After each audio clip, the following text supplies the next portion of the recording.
না কেন, তার কর্মে আল্লাহর ভয় থাকবে, তার অন্তরে আল্লাহর ভালোবাসা থাকবে, রাসূলের হাদিস জানবে, সে ঘুষের টাকা হাত দিয়ে ধরবে না, বরঞ্চ ঘুষ দাতাকে সরাসরি আইনের হাতে সুপর্দ করবে। ঠিক কিনা বলেন?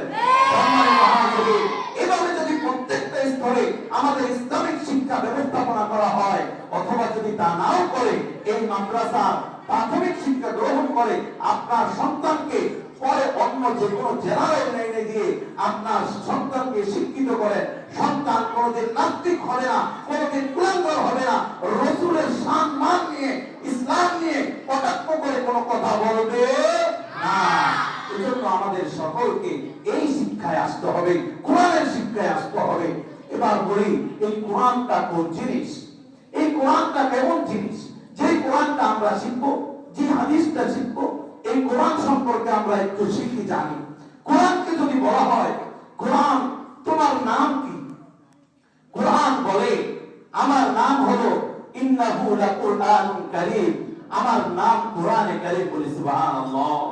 এই কোরআন শিখবো। বলি কোরআন তুমি কোথায় থেকে এসেছো, তোমার থাকার স্থানটা কোথায়?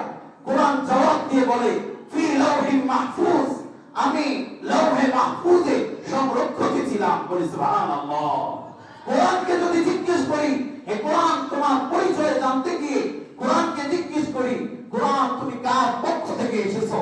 কোরআন বলে তানজিলুম মির রাব্বিল আলামিন, আমি আল্লাহর পক্ষ থেকে আসমান থেকে নাযিল হয়েছি। বলি সুবহানাল্লাহ।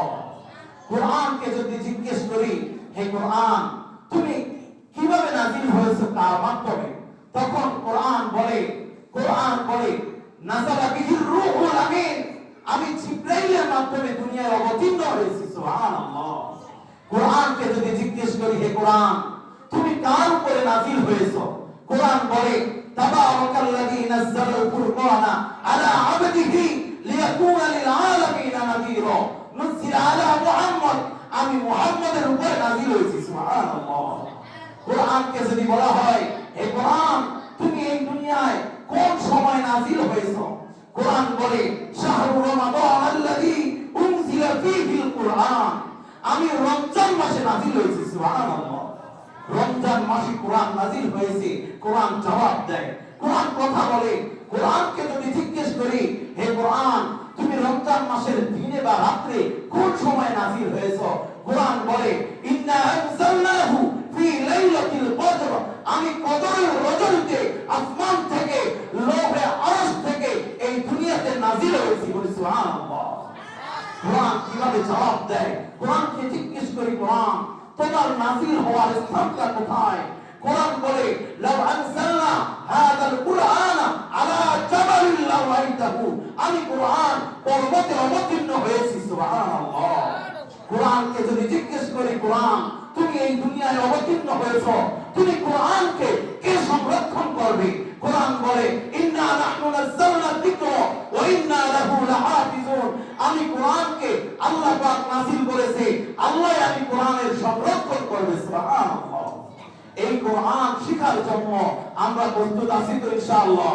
আমাদের ছেলেদেরকে, মেয়েদেরকে, আমাদের ভাইদেরকে, ছোট ভাতিজাদেরকে, আমাদের ভাগিনাদেরকে, আমাদের যত বাচ্চা আছে সকল মুসলমানদেরকে এই কোরআনের শিক্ষা দিতেই হবে।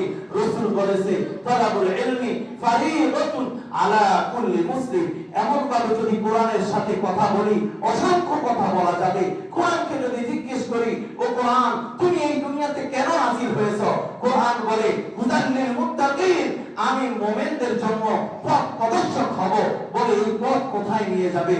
বলে এই পথ জান্নাতের দিকে নিয়ে যাবে। সুবহানাল্লাহ।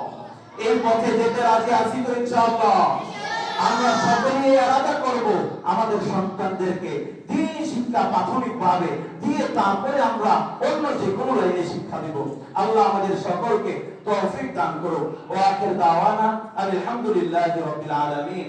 আল্লাহ আমাদেরকে যা কিছু শুনেছি সে অনুযায়ী আমল করার